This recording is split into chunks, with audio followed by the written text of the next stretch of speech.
Hi, I wanted to welcome you to the Divorce Planning Podcast. I'm Carri Goldring, and I'm in the mortgage business, and I do planning pre-divorce for people who are either going to refinance their home, do an equity buyout, or plan to purchase a new home and make sure that everything in the divorce decree is worded properly and the numbers in the planning is taken care of so that you can go through the underwriting process smoothly. And I would like to introduce you to other people who are interested in the divorce planning process so you can get a real education of what's involved. Hope you enjoy. Hi, today I have with me Karen Schultz-Tarnopol, and she has a really unique job, and I found it so very interesting, and I think it could help so many people that I work with, because even though you're a realtor, you are a very unique realtor in that you like to work with people that have estate issues or are downsizing and they need to sell and relocate. And not only do you sell a home, but you really help with understanding the estate documents or getting rid of documents, or when you have multiple owners on a home and how to settle it. Am I explaining that well? You are. Hi. Hi, welcome. My history is in estate administration and in real estate. And so at a point in my life, I combined the two. And I found that there was all these sort of missing links in the industries together, and that trustees and fiduciaries were really suffering, people who are power of attorney or those type of roles and trustees. So my goal was to help sort of fix those missing pieces and help people, because people are really not at all prepared or trained to be trustees or to be power of attorney or personal representatives. Sort of an on-the-job training after somebody loved died, so it's really not ideal to be learning a new skill at that point in your life. And so we help people during those transitions.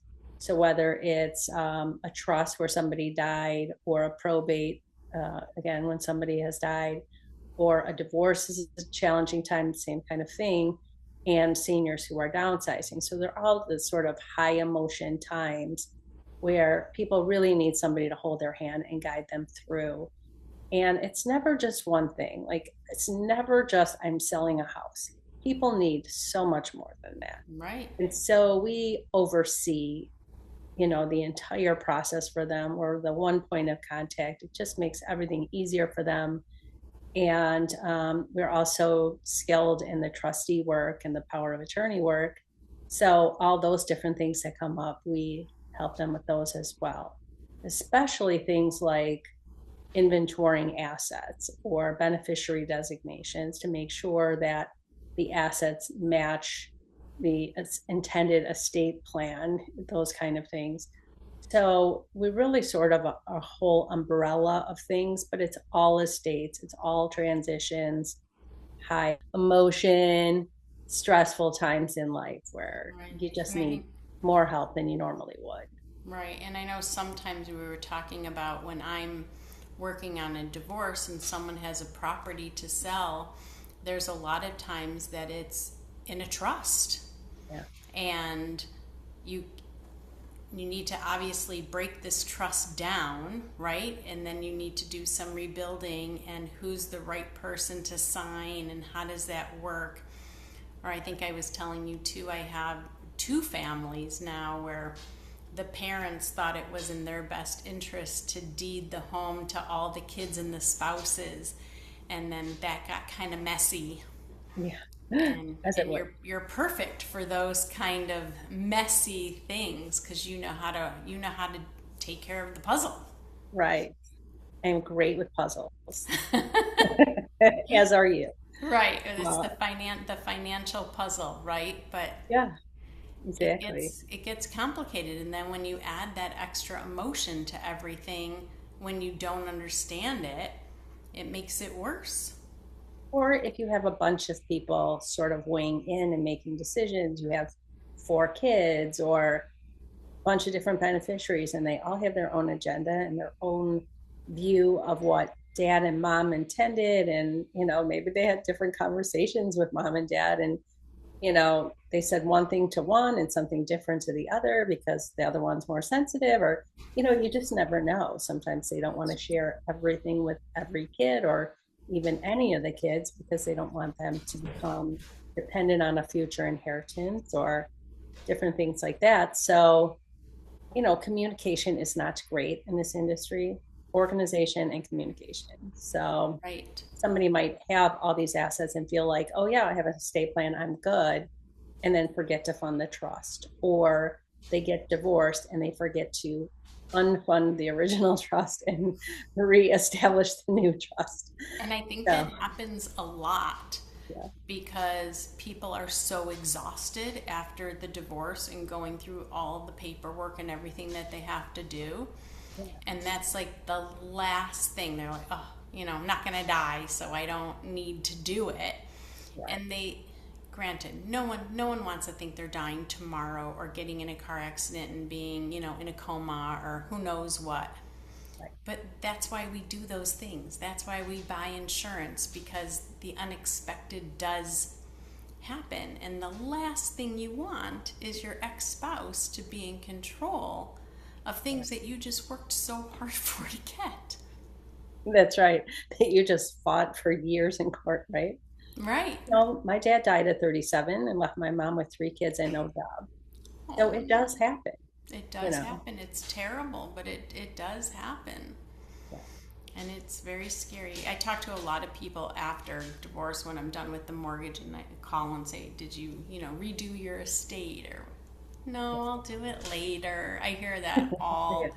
all the time. And then no one even double checks, well, what does it look like now? Which I know you would be great for. Okay, this is what I have. We never redid anything. Right. What does it even say? What does it mean? What's the homework that I'm supposed to do to make it do what it's supposed to do? Right. And if you have the help, it's not as daunting, right? Right. If I'm sitting with you and we make the calls together or we do the assessment together, it's just easier because you're not having to think of everything on your own. And who do I call? What do I do? What forms do I fill out? How do I fill it out? The whole thing. I mean, literally, all Right. you have to do is decide what you want to happen with those assets. And Right. then we, get a hold of your estate planning attorney and make sure that side's all correct. And then we play it out in the forms and all the different things you have to do to fund the trust. Right. Because it's a lot of So, homework. There's a lot of homework beyond do the trust. Then really, it's just like you get divorced, and that's when all the work starts, right? Well, you do the yeah, trust, and then that's when all the work starts. yeah. And I think it's great that you are willing to do all these things, because otherwise it's like, oh, I'm too tired, I'll do it next weekend, or Right. oh, now I gotta wait till Monday to make phone calls, and then I don't have time on Monday. And if you just set an appointment and get it all done, then it's Right. done. It's done. It's just easier. And And you know what you're doing too, where we're just guessing, right? I mean, nobody knows what they're doing. So you go to your estate planning attorney, they give you the documents, you have this great plan, but then they send you home with a trust funding letter and it says, do all these things with your assets. Well, most people are like, I don't know what that means, or they Or do they don't two or do it. You put it three, in a file or cabinet and say, I did what I'm supposed to do. right, I'm going to do it. I'm going to do it. And then they forget to do it. And then they die. And their wishes are completely negated because they didn't do the final step. A lot of Right. lawyers don't want to do it because it costs too much for them to do it. So a lot of lawyers will just call us and, we help on I our think side. I think it's smart, and I think the same thing happens in divorce. Yeah.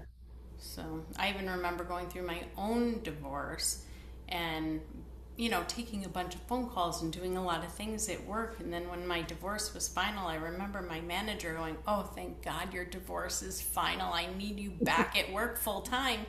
And I remember going, well, wait a minute. Now I have all this homework. Like, what are you talking about? It's not done yet. You have to give me more time. That's just the starting point. I know, I know. And especially if you've never been divorced, you don't really have that concept of, my kids still need me. I still have to show up at work. I still have to do all this paperwork, and I'm exhausted. I just Right. went through this very difficult process. And even in the most amicable of divorces, mine was very, very amicable. We had a spreadsheet. We walked in, gave it to the lawyer, said, this is what we want. 4 months, we were in and out. It was still exhausting. It was still very heavy and difficult. It's not easy. So, yeah, you It's almost not. need like paid time off.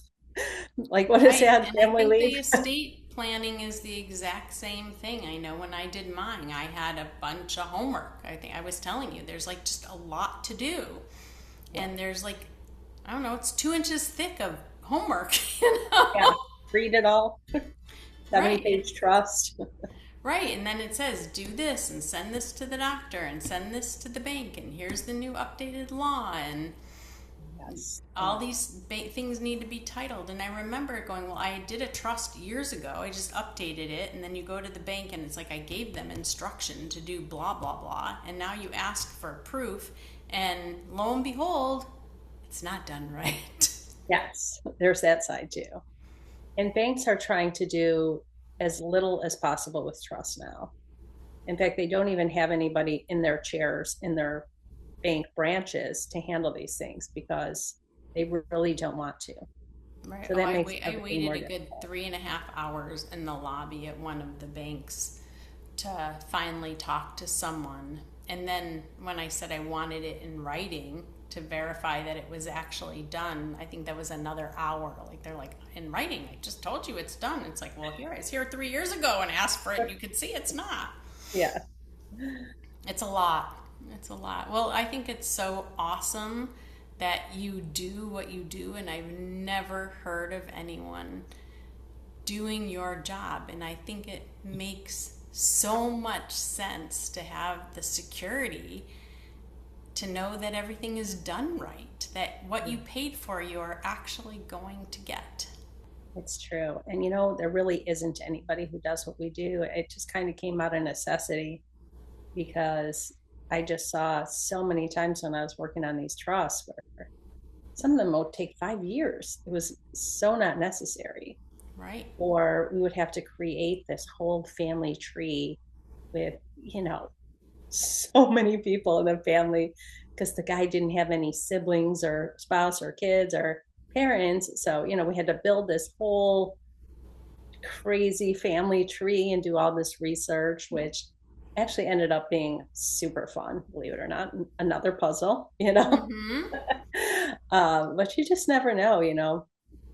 People Right. just think they're ready and they're just never ready. No, I and don't it's care nice who to you do are. it with a quote unquote friend, right? Because you're not going to do it with your friend. No friend's going to do this with you or even know what to do either. So it's nice to just have someone that you can just ask questions to and that just points you in the right direction all the time.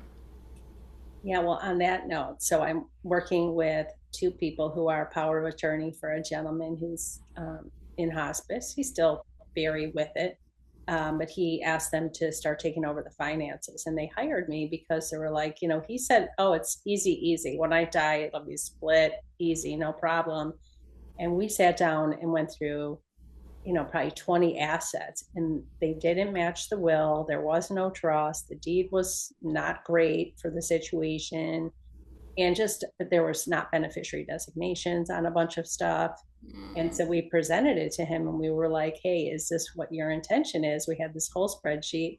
And he was like, no. So we're getting a new attorney to come in and fix it. So, these things need to be done. They're his friends, right? They're not his family.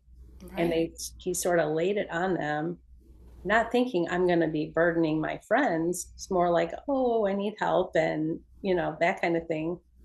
But in reality, it would have been a giant headache for them and a huge expense for him had they not hired me to go through and show them where the truth was in everything. Right. And I have to assume you're a lot less expensive than having to go back to an estate attorney to figure all this out and redo it.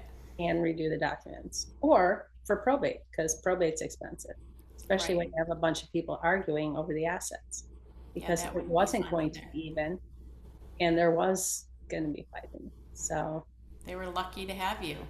I mean, I think so. It's the kind of work I love. I love the real estate side, and I also love this side because it's all this investigating and research, and you're really showing people black and white. This is where you're at. Let's Mm-hmm. just fix it while you're still, in a good shape. And then your friends who you're counting on can sleep at night because Right, otherwise they're so worried. Plus, right. they're taking care of him while he's alive. And, it's just a lot to put on a friend. And that's the thing. Like, I always think about, who are you choosing for your fiduciaries? Are they family? Are they somebody your age who, maybe is your spouse who's also going to be very old at the time? You know what I mean? When you die, Right.